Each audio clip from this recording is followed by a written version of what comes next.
Et donc, on a eu ce twist d'emblée, avec de surcroît, ça ne vous aura pas échappé, l'accusation de complotiste, mais bête. Hein, Laurent Mucchielli a montré récemment, et le dira cet après-midi, que c'est l'étiquette la plus stupide que vous puissiez trouver. Ça ne correspond à rien. De quoi s'agit-il? Moi, je considère que cette histoire de complotisme et de lutte contre la désinformation, c'est un leurre.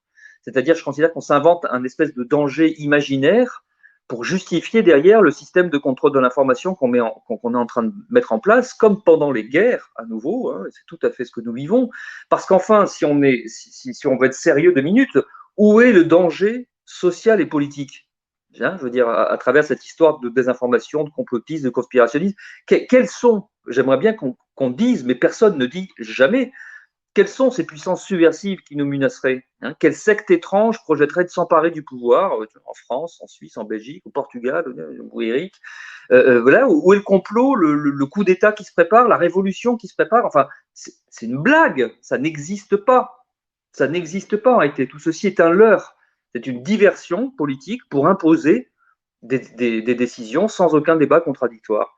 Et les médias sont totalement complices de cette opération, ils y participent, hein, intellectuellement et financièrement. Alors sans doute qu'à court terme, ils y gagnent leur survie économique, mais il me paraît évident qu'à terme, ils auront totalement perdu à la fois leur liberté d'informer et tout ce qui pouvait rester de crédibilité. Et en fait, c'est un processus très connu en psychologie sociale qui est celui de la stigmatisation. Hein, youpin, nègre, bougnoul, rouge, facho, PD. Hein, vous collez une étiquette désobligeante sur un groupe de personnes. Vous associez des stéréotypes. Donc je crois qu'on a tous été antisémites, trumpistes, d'extrême droite, homophobes et négateurs du réchauffement climatique. Bon, voilà. Ah, platistes, on croit que la Terre est plate. Tout ça, ça permet de séparer les gens en disant ils ne sont pas dignes de faire partie de la communauté ou d'être considérés comme des interlocuteurs, et donc une discrimination qui s'ensuit. C'est évidemment très grave, et ce qui me désole, c'est que on a vu ça chez les élites, chez les universitaires, chez les journalistes, chez les politiciens, et ça veut dire qu'on n'a pas encore la masse critique dans la population de savoir que ce genre de procédé est toxique et inacceptable, et que c'est indigne de se livrer à ça. D'autant plus que les étiquettes étaient là encore stupides au possible, anti-vax, anti-masque.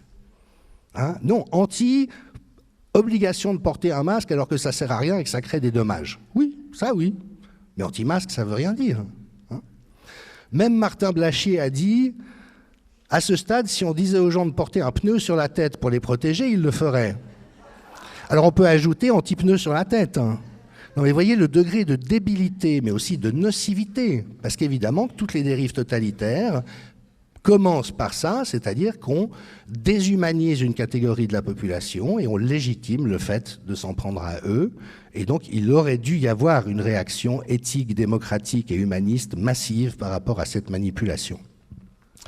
Accessoirement, ça n'est peut-être pas entièrement anodin, j'ai co-préfacé avec Ariane Biran la traduction en français d'un livre d'un professeur de sciences politiques américain, Lansday Heaven-Smith, qui fait toute l'histoire de l'étiquette théoricien du complot, dont je pense la plupart d'entre vous savent qu'elle a été mise au point par la CIA pour étouffer dans l'œuf tout débat critique autour du rapport d'enquête sur l'assassinat du président Kennedy, qui est un rapport qui n'est pas crédible.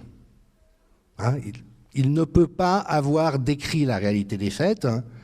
Et donc la CIA, anxieuse qu'on remette en question ce rapport, a forgé cette étiquette stigmatisante, théoricien du complot, pour empêcher qu'il y ait un débat public. Et pour la petite histoire, Joe Biden vient de prolonger la classification des documents sur l'assassinat du président Kennedy au motif que ça risquait de menacer la sécurité, notamment militaire, des États-Unis. Donc, quelle autre preuve pouvons-nous avoir qu'il y a une conspiration? Il y en a déjà 5 ou 6 dans cette affaire qui ont été dévoilées, je peux vous les nommer avec les documents à l'appui, mais cette étiquette continue de faire florès.